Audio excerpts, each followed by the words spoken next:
عمران خان نے وہ سب کیا جن کے خلاف تھے، وہ وعدے جن کے برعکس اقدامات اٹھائے۔ چند اہم مثالیں۔ چیئرمین پی ٹی آئی اور سابق وزیر اعظم عمران خان اپنے سیاسی مخالفین کو اقربا پروری پر تنقید کا نشانہ بناتے تھے۔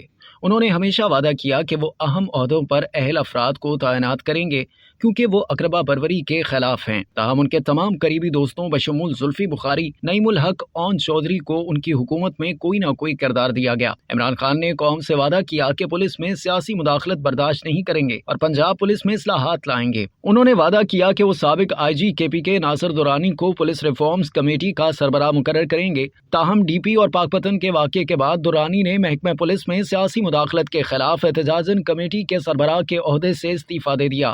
عمران نے عام انتخابات سے قبل قوم سے وعدہ کیا تھا کہ میں کرپٹ لوگوں کو اپنی ٹیم میں نہیں لوں گا۔ تاہم ان کی صوبائی اور وفاقی کابینہ کے کئی اہم ارکان نیب کے مقدمات کا سامنا کر رہے ہیں، جن میں پرویز خٹک، علیم خان اور زلفی بخاری شامل ہیں۔ عمران نے الیکشن سے پہلے قوم سے وعدہ کیا تھا کہ آئی ایم ایف سے بھیک مانگنے کے بجائے خودکشی کو ترجیح دیں گے۔ تاہم انہوں نے نہ صرف اپنے وزیر خزانہ کو آئی ایم ایف سے بیل آؤٹ پیکج حاصل کرنے کی اجازت دی، بلکہ انہوں نے پاکستان کو معاشی بحران سے نکالنے کے لیے مالی امداد کے لیے دوسرے ممالک سے بھی رابطہ کیا۔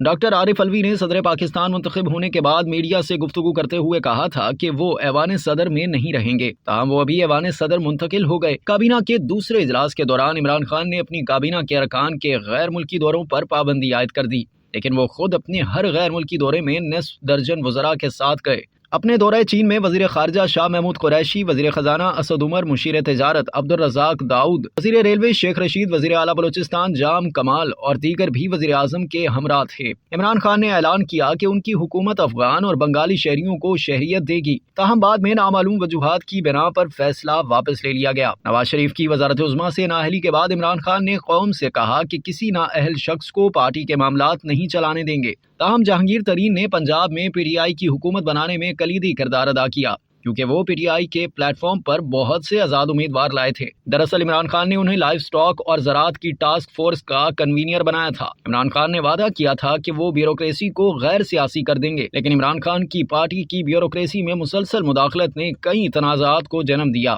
ڈی پی اور پاکپتن کا تبادلہ، آئی جی پنجاب اور اسلام آباد کے تبادلے پی ٹی آئی حکومت کی بیوروکریسی میں مداخلت کی چند مثالیں ہیں۔ اب تک کے لیے اتنا ہی۔ مزید جاننے کے لیے سبسکرائب کیجیے ڈیلی جنگ یوٹیوب چینل اور لائک کیجیے ڈیلی جنگ فیس بک پیج۔